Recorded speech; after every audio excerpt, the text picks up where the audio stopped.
50,000 people crossed an ocean for a football match, ran an entire city out of beer, got an official government agreement signed inside a pub, and somehow still left the place begging them to come back. Come here, we're going to drink your beer, we're going to put some money into the economy, and we're going to have a right good time while we're doing it.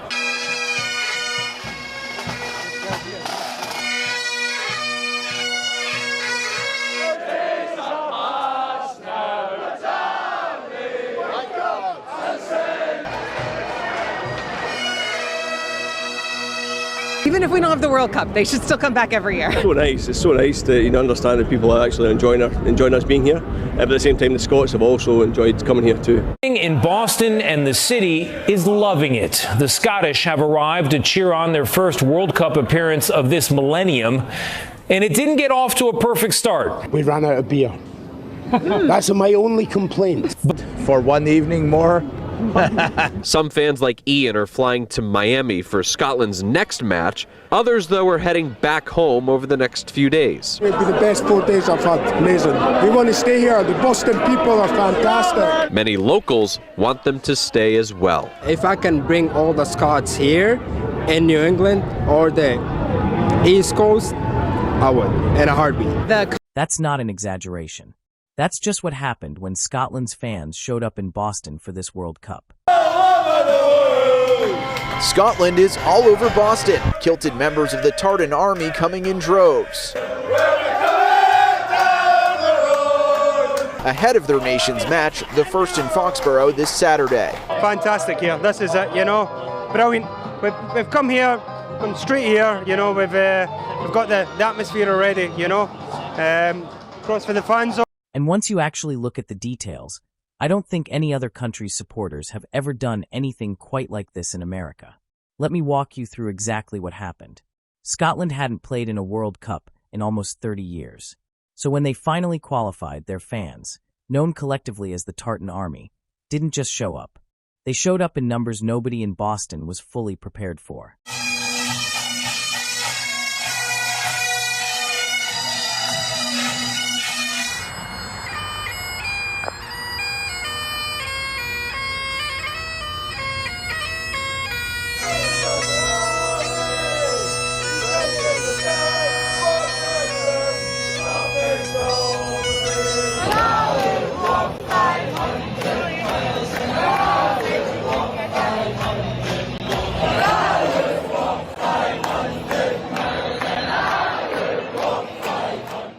Tourism officials there estimate as many as 50,000 Scottish fans descended on the city.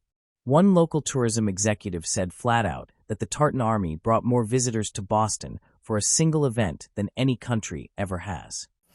If your favorite beer is missing from a tap, we've never seen anything like it. There's a decent chance Scotland had something to do with it. They like a lager or a light lager, and we got two really good ones for them. Sam Adams downtown ran out of their signature Boston lager over the weekend and needed an emergency delivery to keep up with World Cup fans. And they're not the only ones running dry. The White Bull Tavern, there was no beer. The Scots fans just drunk the place dry, and all they had was like Bud Light. Pretty much everything. We went out of everything. Tennent's being number one. White Bull Tavern may have run out of Scotland's iconic Tennent's beer, but that didn't stop the party. The fans have been unbelievable. They're great, they're fun, they're drinking, partying, having a great time. So you have a drinking kilt for obvious reasons, because it might get some spillage on it. You have a dress kilt, so you always have two kilts. The Dubliner has also been hopping. And we had our biggest week ever last week. And it's the one place Scots can still find their Tennent's lager. Managed to plan ahead and get an extra delivery last Saturday, and I was told yesterday the distributor has ran out also. He's getting his today, and the rest. Distributors are just doing what they can to get them in, and I know a lot of them got shipments in, and it seems like the Scottish pride themselves in having places like just drinking them dry. At one point, the taproom had to call in a special delivery truck straight from a local brewery. Even then, the Cane worried they might run out completely. It was like no other thing where you're on adrenaline the whole weekend, and you can definitely see that. And I was like, do they ever sleep? Do they ever get tired? And here they were back at it the next day, 11 a.m. Boston Mayor Michelle Wu welcomed the fans with open arms. The peaceful invasion has brought nothing but energy and excitement. Of course, our local businesses are very thrilled to be welcoming so many visitors, but our community also has been really proud to show the world what we get to experience in Boston every day.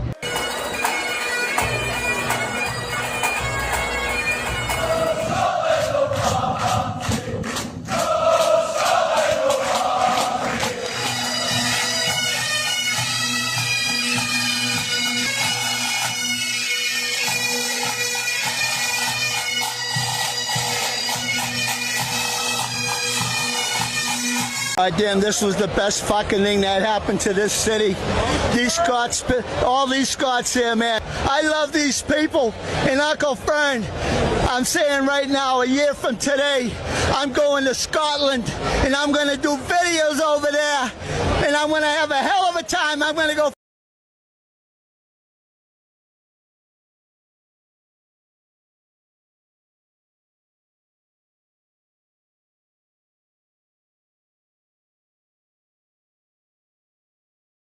People are amazing. I'm glad they're here. We're enjoying FanFest. This is what it's about. This is what we call community policing as a whole.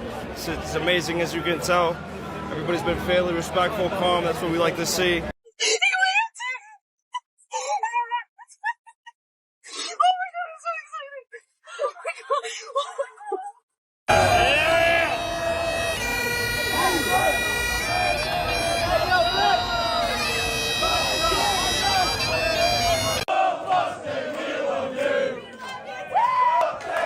Scottish people and Bostonians just became the best of friends over the last week. Boston! The reason being what we brought to Boston is love, friendship, passion. Oh, brilliant. They've been so welcoming. It's been class. Everyone's been taking us in as if we're part of the family. I looked a little bit lost, and this woman came over and says, I would be honoured to help you get where you're going. It's so good to be welcomed by a city with equally all love, passion, friendship. I'm so jealous of the love the Scottish fans are getting in the US, particularly in Boston. Because as an Englishman, I have to admit, they have completely outdone us. And the thing that hurts the most is it's with banter. You know, the thing we supposedly do better than everyone else. We're the people who spend all day saying, oh, nobody gets humour like the English. Meanwhile, Scottish fans are over there singing, adopting their traffic cones, and just generally turning every bar into a Disney film. Meanwhile, some English fans hear Americans joking about beans on toast and react in very excessive, ultra-hostile ways that honestly make me feel ashamed. Take some notes from our neighbours in the north.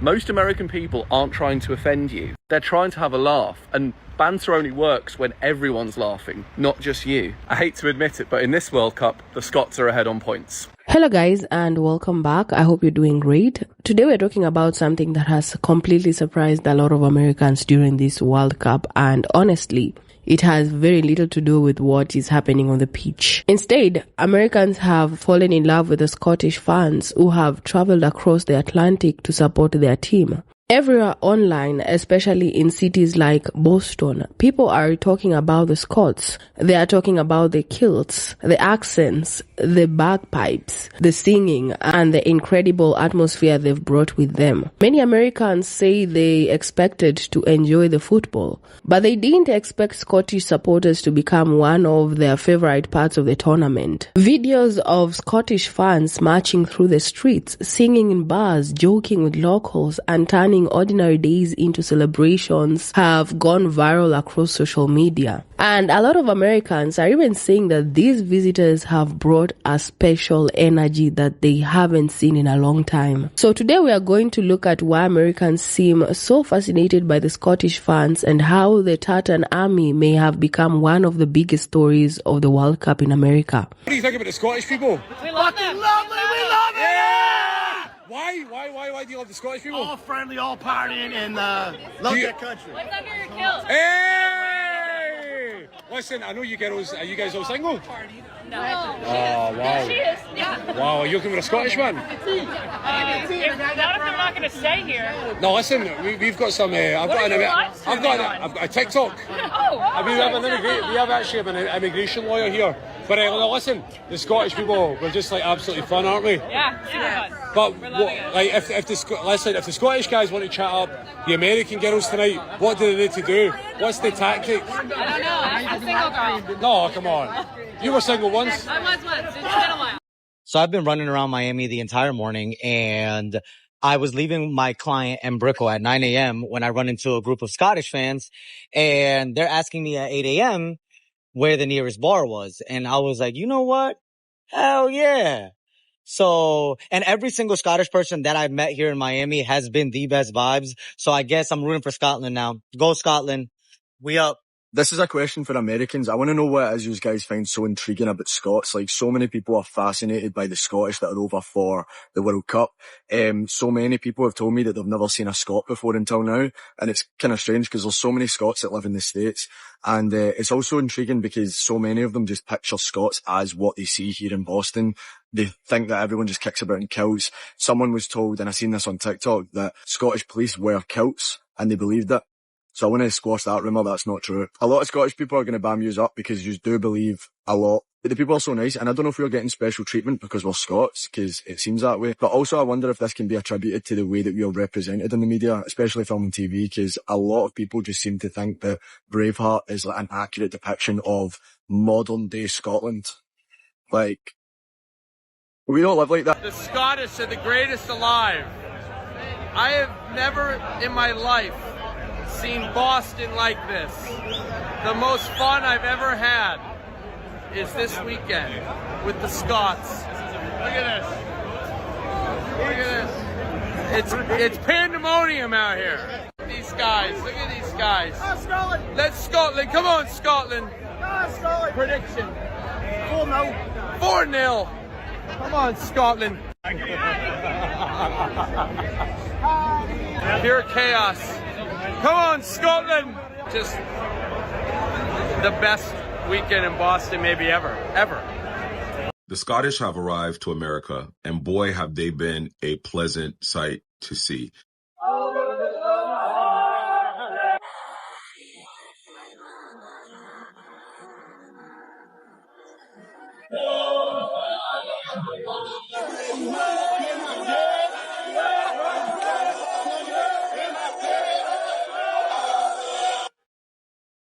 You guys know I've been in a personal battle with the British online for the past 3 years, but I think I'm doing them a disservice by always saying British people and not specifying English people, because English people are insufferable. But the Scots, the Welsh, and the Northern Irelands are very pleasant people. The Scottish have taken over Boston. Boston has never been this exciting, has never been this fun, and has never had this much of a vibe ever in the history of Boston. I went to school there, and I haven't been back in years, but seeing all the footage coming out of Boston from the Scots makes me want to go back to Boston.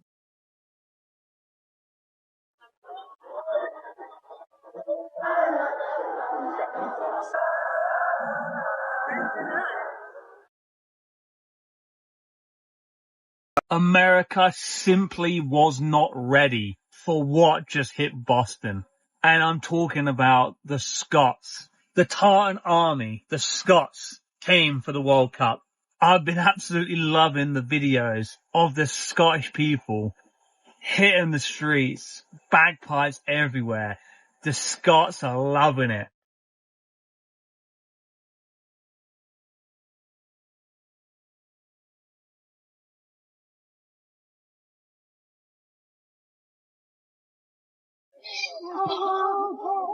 I don't think for a second America was ready to see these guys, full kilts, storming down their streets, bagpipes as loud as possible for their country and their football team.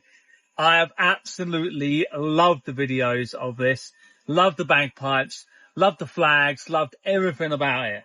As a Brit, I absolutely love Scottish bagpipes. There is something magical about the Scottish bagpipe. But just don't ask them this one thing. Don't ask a Scotsman what's under his kilt. Scottish men in America are making women in America go feral right now. Like, they are going absolutely wild for the kilts and all that.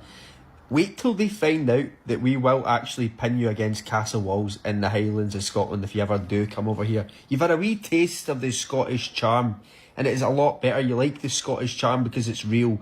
It's no ego, it's just pure vibes, good happy energy, good people, and kilts obviously. Hearing a lot of the American women are just loving that because it's raw energy. There's no fakery, there's no like toxic masculinity or anything like that. It's just bunch of Scottish guys going out there to just have a good time, a good party, and spread love and positivity and a few pair of legs in the process as well.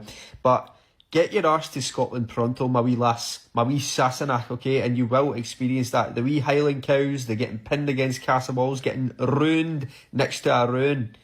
You deserve that, okay? My wee princess. You deserve to be feeling like a wee princess in the Highlands of Scotland. I mean, our national sport, one of our national sports is tossing the caber. Us Scottish men can literally pick you up and throw you around like a wee doll. Okay, so just come out to Scotland, okay? I know that we're in Boston for a wee bit longer, then Miami. And maybe even if we go to Canada, I'll be able to go there. If it's either Canada or Mexico, if we make it through the group stages, Mexico or Canada, I can go, so I will be flying out there. Just can't get to America right now because I've got a ESTA ban because I did 1 day over my 90-day visa, 91 days in 2023. It's a whole long story. But just come to Scotland, okay? You deserve it.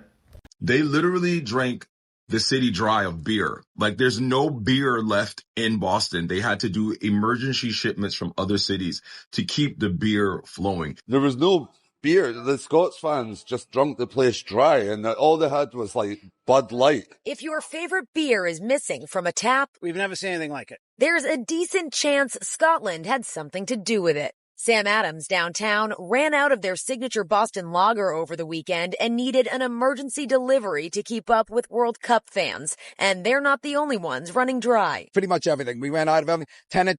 Believe it or not, but the city of Boston is actually running out of beer right now. This is it every day. But they're drunk and orderly. They actually have been congregating in Boston Commons and other places and just really excited that their team is in the World Cup. They haven't been in the World Cup in almost 30 years, but they clean up after themselves. They deep, man, and they could drink too. What? Are you kidding me, man? They must don't got no water over there in Scotland. After they're gone, I'm one person cleaning up after them, man, and it ain't that bad. They came, conducted themselves, man, with class, dignity, man, and they like our city. So I'm happy they came, man. Do you know something? It does look clean. The boys have tidied up. Nobody likes leaving a mess. I mean, it happens sometimes, but it's the people of Boston have been really nice to us, and I think it's just a bit of respect. Americans wouldn't even clean up after themselves after they get drunk and wasted. A Scottish man even actually walked from MetLife Stadium back to New York City after we told them that they couldn't do it. I say all this to say, if you're going to come to America and you're going to come to another country and you're going to be here and you're going to enjoy yourselves and actually make the people see your culture and see that you are actually amazing people, be like the Scots. The Scottish people have shown, I think, the rest of Europe how to do it. They came to America. They are vibing. They are having fun. They are playing bagpipes. They are showing people that Scottish people are just very pleasant people who respect other places, respect other countries, and they want to have a fucking good time. I have another couple of things to say about the Scots in Boston for the World Cup. They drank so much beer that bars ran out of beer. They ran out of beer. And that never happens, even here in Boston. They certainly love their beer. They rented school buses to get them back and forth from the games at Gillette Boston Stadium. And they were drinking beer on the buses. They didn't care. They were hanging out the window with their beers. It was crazy. They're hysterical. And Scots are also known for all the little practical pranks that they play. And one of the big ones is they put traffic cones on the heads of statues. So, of course, Bobby Orr is God here in Boston. And they even put a traffic cone on Bobby Orr's statue's head. So they really are taking this city by storm. And I know I'm going to be one of the people sad to see him leave. Number one, I love America. I am proud to be American. I love Texas. I am proud to be a Texan. And I've always said if somebody invaded our country, I would absolutely stand up and defend my country and my state, right? But if it was Scottish people, I don't know if I would do that. Because they are giving off, like, favorite drunk uncle vibes. I'm so jealous that they are so far away and I'm not going to get the chance to party with them. Okay, at this point, I want to go to Scotland just to live in the pub the entire freaking time. Okay, so, don't call me anti-patriotic if the Scots invade and I don't do anything, okay? If I come out with a 12-pack of beer instead, don't judge me. I just want to have a good time with the Scots. Not one of the largest. The largest, period, according to the people whose job it is to track exactly that. And they made their presence known immediately. One Boston resident named Mike Morrison woke up before sunrise on the first morning to the sound of actual bagpipes, because Scotland fans had rented the Airbnb directly across the street from him and decided 6:30 in the morning was an appropriate time to start playing. Instead of calling the police, he did something very Boston in its own way. He invited them over for a barbecue. That story went semi-viral on its own, and a woman named Helen MacDonald saw it and decided to track down a ticket to the actual Scotland match for him. He returned the favor by hosting her at a Red Sox game that same weekend. A single bagpipe performance at dawn turned into two strangers trading tickets and hospitality within the same week. Then there's the beer. In 4 days, Scottish fans took over Boston's Sam Adams Brewery and went through 70 kegs. Enough that the brewery confirmed to reporters they'd effectively tapped out their own supply. Bars across the city had to dip into emergency reserves just to keep up. One popular chant making the rounds all week put it pretty simply: no Scotland, no party. But the detail that actually makes this story genuinely historic happened inside a pub, not a stadium. Boston's mayor, Michelle Wu, showed up wearing a pink national team jersey and signed a letter of intent for an official twinning agreement between Boston and Glasgow, a formal sister city arrangement, put into writing inside a bar packed with celebrating fans. That's not a marketing stunt. That's an actual government document, created specifically because of how this relationship unfolded over the course of one tournament. Major League Baseball got pulled into it too. The Boston Red Sox dedicated an entire night to the Tartan Army. Their mascot Wally wore a kilt for the game, and the team's in-house organist spent the week learning traditional Scottish songs specifically to play during the event. Thousands of Scottish fans marched from a nearby park to the stadium behind a procession of bagpipers before the game even started, turning a regular midweek baseball game into what the team's own ticket strategy director called one of the most unusual events they'd ever hosted. Roughly 6,000 of those fans filled the stands that night, turning an otherwise ordinary Red Sox game into what one Globe reporter described as a rolling echo chamber of Scottish football songs. And then there's the traffic cones. If you're not familiar with the joke, there's a famous statue in Glasgow of the Duke of Wellington that's been topped with a traffic cone by locals for decades. It's become an unofficial symbol of the city's sense of humor. Scottish fans brought that same tradition to America, marching through Boston and later Miami, wearing actual traffic cones on their heads, and even decorating a historic statue in a Boston park with one, just to bring a little piece of home along with them. The city responded in kind. After Scotland's match against Morocco, the Boston Globe ran a full-page message thanking the fans directly, telling them the joy they'd brought to the city would never be forgotten. And Scotland's own players noticed the reception too. Captain Andy Robertson mentioned in a press conference that even the Red Sox ownership had reached out personally, delighted by what they'd seen from the traveling support. There was also a charity angle running through the whole week that's easy to miss under all the noise. An event supporting Street Soccer Scotland, a charity with roots going back to Scotland's last World Cup appearance in 1998, was held in Boston, drawing a crowd that included actors and broadcasters connected to Scottish football culture. It's a tradition that started almost 30 years ago and somehow made its way back for this exact tournament, tying this trip to something bigger than just one really good week of partying. By the time Scotland's group stage wrapped up and fans started heading toward Miami for the next leg of the journey, the team itself posted a message thanking Boston directly for the generosity, for the hospitality, for making them feel like part of the city rather than just visitors passing through. So here's the actual claim in the title, and I think it holds up under scrutiny. No other country's fans have been credited with bringing more first-time visitors to an American city for a single event.